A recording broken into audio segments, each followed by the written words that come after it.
Mike Greenberg, Greeny with Armin in the back, 104.5 The Team on Radio Row. How you doing, man? I am well. It is great to see you guys again. Thank you for having me. Yeah, thanks for hanging out with us. We hung out with you in Bristol about a month ago and had fun on the set. Thanks for letting us be there. And quite honestly, it's nice to get a little balance. There's a lot of Golics running around. It's good to get a Greenberg. Yeah, listen, first of all, Golic has me outweighed now for 15 years, and now he actually has me outmanned or outpersoned in this case. Everyone is finally discovering that the brains behind the entire Golic operation is and always has been his wife, Chris. And so I hope you guys have had a chance to discover that in person because she is the best. She is awesome. We have spoken to her today, and let's just rip the Band-Aid off. Go ahead and tell Greeny what we're doing. All right, so we're doing a movement. We're sick of the knuckles, the bumps, all that. We're reviving the high five.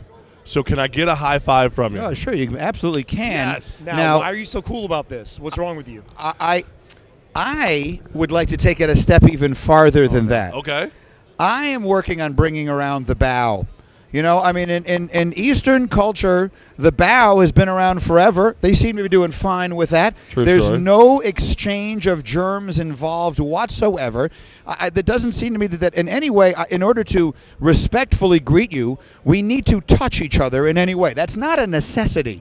So if I just respectfully bow at you and you respectfully bow at me, I think we've accomplished pretty much the same thing, and we've done so without any exchange of germs. So I'm working on the bow. I'll live with the high five. It's certainly way better than the handshake. You know, the origin of the handshake goes back to where that was how you would demonstrate to someone you were not holding a weapon. Right. That's why you would shake hands. Well, I'm willing to accept right now. I'm going to say hi to you guys, and I'm going to count on the fact that you are not packing. All right, I'm going to count on the fact that you are not about to shoot me, and so I don't need to shake your hand in order to prove it. It's easy to prove right now because we made it through security. But yes, sir. That's exactly right. So we'll hashtag revive the five. You hashtag bring back the bow. The bow. That's exactly right. You came up. Now, I just instinctively shook your hand because you've been shaking hands with people all day, and you were cool with it. Levac shook your hand last time we saw you in Bristol, and you were a little shaky. What's the difference today? Well, I mean, here on Radio Row, you just sort of can't avoid it. I've probably shaken 250 hands already since I've been here, so right. I've just given up. I'm Purelling as often as I can. I'm not touching my face or any other part of my body with my hands, and I'm just hoping for the best. How are you not the leading spokesperson for any kind of germ fighter?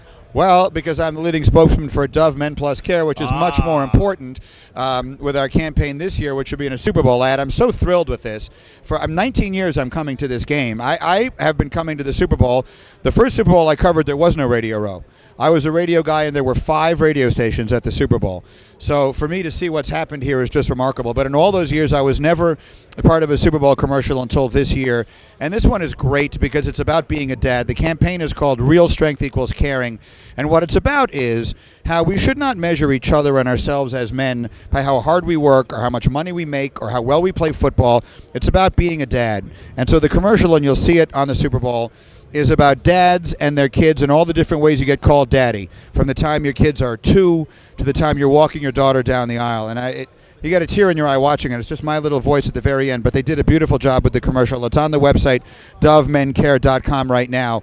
But it's a wonderful commercial, and the message of it is something I'm really proud to be a part of because, you know, I'm leaving here Saturday on a red eye so I can see my son's basketball game 2 o'clock Saturday afternoon. Fantastic. That's much more important than any of the stuff that we're doing here, and that's the message of the campaign. DoveMenCare.com, hashtag Real Strength. Mike Greenberg with Armin in the back on Radio Row. Kind of getting misty when you talk about walking the daughter. I mean, I have an 11-year-old daughter, so I Mine's know exactly 14. I mean, there's a part of me that it's equal parts dreading that day, and I can't wait for that day. And, you know, my daughter makes me cry every single day.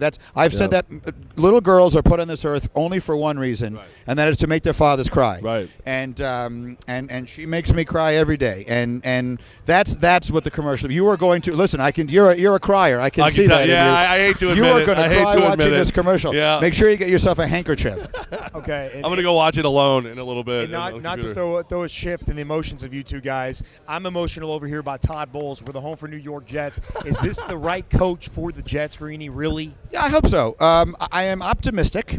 At the end of the day, he has the same problem that probably 12 to 14 other coaches in the NFL have, and that is he doesn't have a quarterback. Right. So he could be the greatest coach in the history of the sport, or the worst coach in the history of the sport, or what he most likely is, which is somewhere in the middle of those two. And the reality is he doesn't have a team right now. So if he gets a quarterback and they put a few pieces around him, I am very optimistic about this guy, Mike Maccagnan. They have had for the last 2 years a general manager who didn't know anything about football. And I don't mean to diminish the importance of having someone who knows how to handle your salary cap and all of that, but there are a lot more people out there who can do that than guys who can scout talent and put together a team.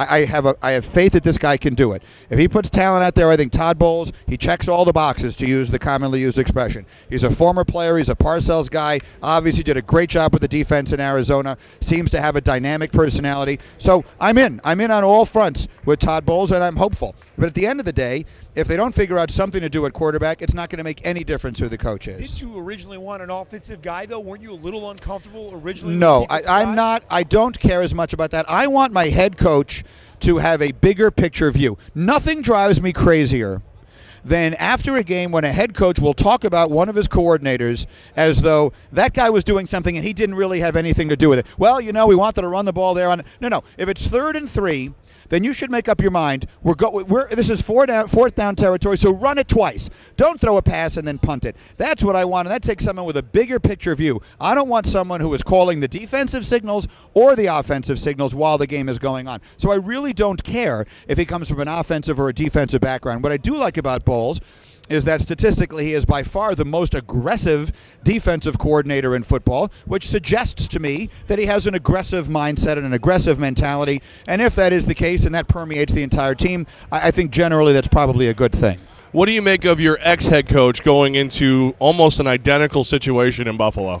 I think he was not in a position to pick and choose.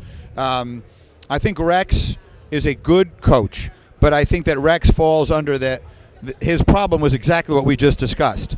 Rex was so defense-oriented, was so focused on the defense, that I think they never developed an offensive identity. They never had a cogent or a coherent offensive philosophy. What was their offensive philosophy? What were they trying to do? What were they trying to be? That was never defined.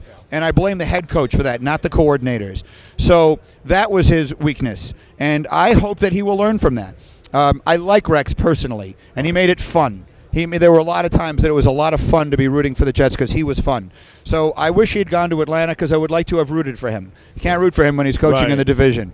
But I would like to have continued rooting for him because I do genuinely like him. Mike Greenberg, you're here. I'm Mike and Mike right here on 104.5 The Team every morning, 6 to 10. DoveMenCare.com, #RealStrength. Greeny, great to see you as always, man. It is my pleasure. Thank you both very much for having me.